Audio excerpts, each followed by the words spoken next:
Facing these adversities, Dr. Zorlan makes the tough decision to step back from the lab and begin participating in startup competitions, gaining the understanding of what medical device development truly is.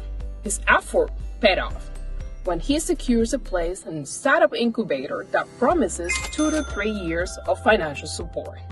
However, the incubator environment is challenging, filled with ambitious entrepreneurs and seasoned advisors who demand clear timelines and financial transparency, 2 areas where Zorlan technology is lacking. As the company funds continue to dwindle, Dr. Zorlan struggled to balance product development and the high expectations of the incubator's advisors. One night, while passing the incubator's office, Dr. Zorlan confronts a hard truth. He built his team on familiarity and comfort, not on the expertise required to steer the company through its most difficult challenges.